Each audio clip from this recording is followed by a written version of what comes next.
I wanted to follow that up though with how much research did you do in creating the Athena Protocol? And because it's very well thought out, I bought that this could be a thing if billionaires were more benevolent. Well, we might not know. It could be a thing.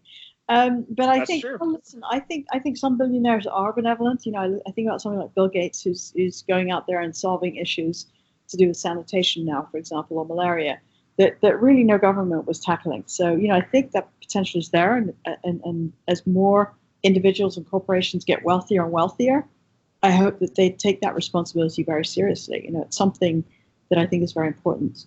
And, you know, I've droned on so long, I forgot what your actual question was, David. Robert, sorry. Oh, I was just asking about how much research, although that is an interesting point, because you were at the TED Talks. I assume you've been in the room with some billionaires now and again. I have indeed. And, you know, and look, I've been in the room over the years with billionaires who have lived the party life. I haven't stayed in that room very long, I can tell you, because it does nothing for me, where it's just kind of the conspicuous consumption and the spraying bottles of champagne or whatever. That kind of world does not appeal in the least to me. And I think that's for me where I began to formulate my idea that when you have wealth, when you have influence, celebrity, that there comes with that kind of a certain responsibility to stand up for something, to vocalize what you believe in. And I found that the kinds of people who were attending TED were people who were interested in the issues facing the world and how they could be part of that. Not always, but most of the time. And so those kinds of people I just find really interesting. And I think, you know, the people who've made a lot of money building their own companies generally have incredible skills with problem solving and building companies, systems, all of that kind of thing. And when they turn their attention to doing that in the nonprofit sector, you know, the results can be pretty great.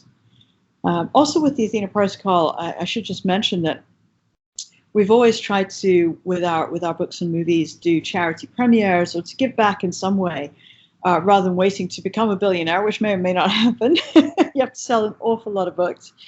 My wife and I have always tried to find ways to do that. And so with the Athena Protocol specifically, because it touches on human trafficking in its core plot, we teamed up with a wonderful charity called Headwaters Relief that helps to educate survivors of disaster areas about the dangers of human trafficking and how to avoid it. Because in areas like Nepal after the hurricane, or in New Orleans after Katrina, you know, the incidence of trafficking goes up hundreds of times because people prey on people who've just lost their homes, they've lost their businesses.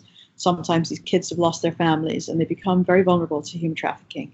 So Headwaters does amazing work with volunteering and with educating kids about that, often using stories and books.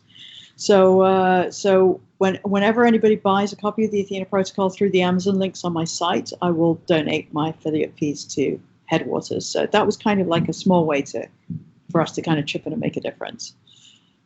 Good. So anybody that's watching or listening to this, buy it through your website, which is shamimsarif.com. So there you go. That way, not only are you going to get a great story, you're going to do some good in the world. There you go. We just thought that it's a small way. You know, nobody pays anymore, but any affiliate commission that I get from Amazon or IndieBound will go straight to Headwaters Relief. And any affiliate link of mine that you click on, that money will go straight toward my mortgage. But I aspire. Nothing wrong with that. We should never apologize for trying to make money as authors, because, you know, that keeps us entertaining people and doing the work we do.